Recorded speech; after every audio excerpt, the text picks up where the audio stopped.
So yes, because of a series of events they didn't expect to happen, there was the opportunity of the Brexit vote. And within the first hour of that Brexit result being announced, I was sitting here in the same chair. I wrote on the internet, this is just the start, because the political class and the European dark suits who've never seen a ballot box in their life are not going to let this go quietly or easily. And now we're seeing this coalition between the political class in Britain that don't want us to leave the European Union despite the referendum, and the dark suit class in Brussels that wants the same outcome, who are making it more and more and more difficult. And now we're coming to exactly what I said would happen, the pressure for a second referendum to overturn it.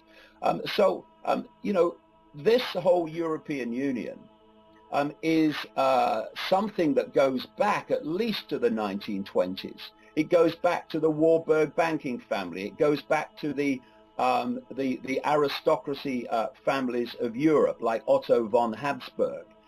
This whole idea of creating a European centralized dictatorship to dictate from a central point to the entirety of Europe. Or indeed creating something, and we don't have time. We did go into this on the podcast, but it's my fault for starting it. But all I can say is that, looked at another way, there are those who would say that it stopped us from having more conflict, it's helped us to see the other person's point of view, and it's oiled the wheels of trade. Two ways to look at everything.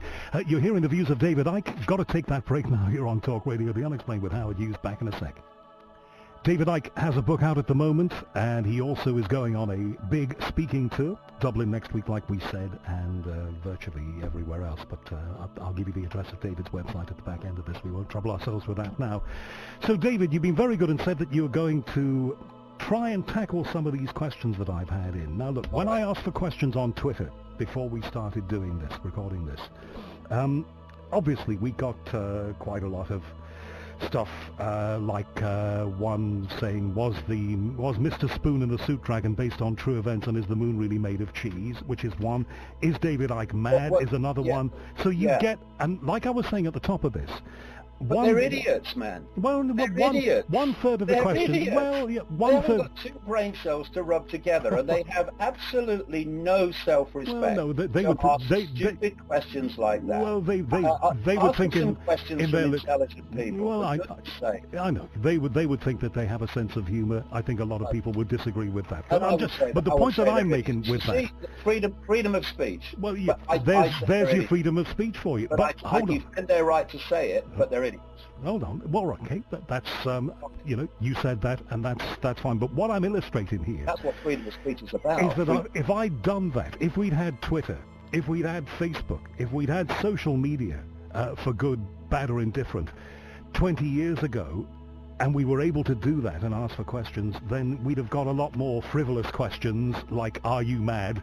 Than we got tonight. 2/3 of the questions actually make a lot of sense. So let's get into them. Let's start here then.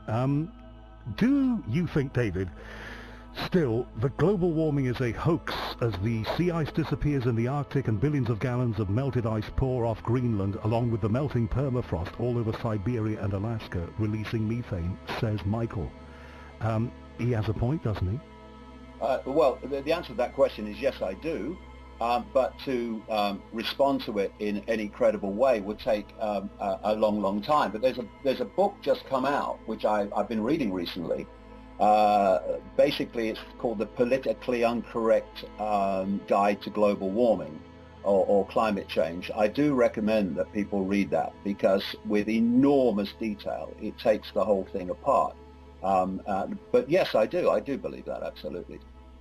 Okay, and despite the fact that we've had research released in this last week saying that temperatures are going to, we've had a little bit of a blip, but temperatures are going to inexorably rise in the coming years. We're going to have a hot period. Howard, in the 1970s, they were saying we were going into a global cooling. We've had scandal after scandal of revelations of the climate data being manipulated. We've had climate models, which basically, what's a computer model? You put crap in, you get crap out, right? So we've had it over and over and over and over My again. scientific friends would call that research. Derek asks... Yes, and they'd be wrong. If you don't put accurate information in, you don't get an accurate outcome out. And they've been proved wrong again and again and again with what's happened since the turn of the millennium. What they said was happened. It's not happened at all in terms of temperature rise. I hear what you say, even in the light of a massively hot summer with temperatures up to 38 degrees in the southeast of England and potentially more hot weather to come. But let's park that there. So what happened in 1976 when we had that fantastic summer? And they're still talking about global cooling. What was about in 1959 when we had a fantastically hot summer? You know, the temperatures were hotter during the medieval warm period, about 1,000 years ago. Well, I mean, what caused that? Turbocharged handcarts?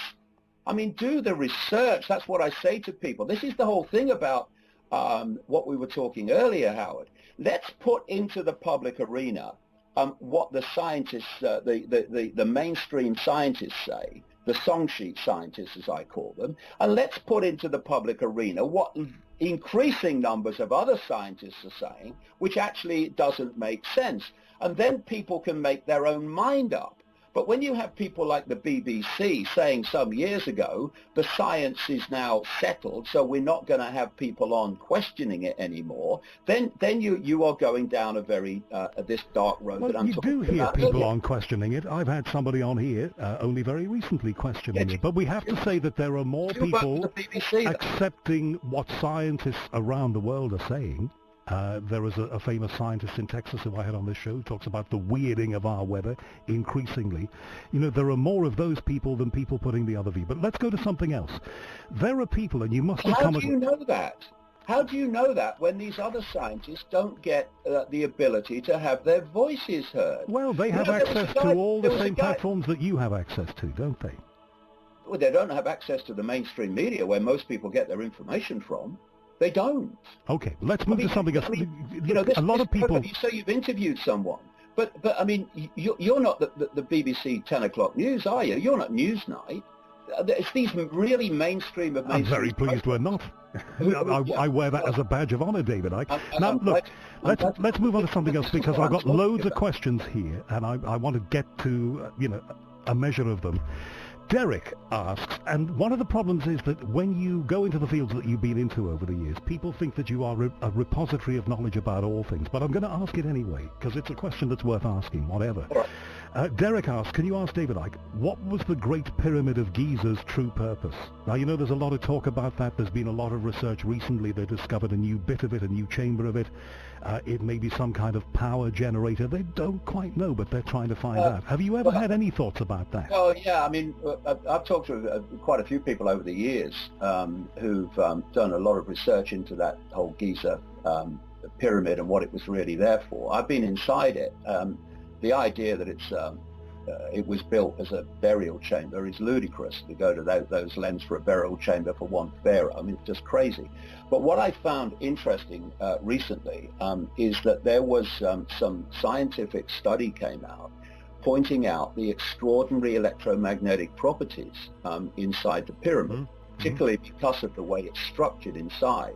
And this would absolutely fit with what a number of people I've spoken to over the years who've really gone into this in great detail. They believe it was some kind of power generator, so some kind of, if you like, transformer that could take atmospheric energy from the electromagnetic field of the planet and turn it into some kind of usable power. Or indeed a giant battery is what they've been saying recently. Yeah, that's something like that and more is what I would go down. Because you see, this is the point about history, is that people believe that, because this is what's pounded out all the time, is that the human race in its knowledge has only ever gone forward. It's never been at a high level and then fallen from that level.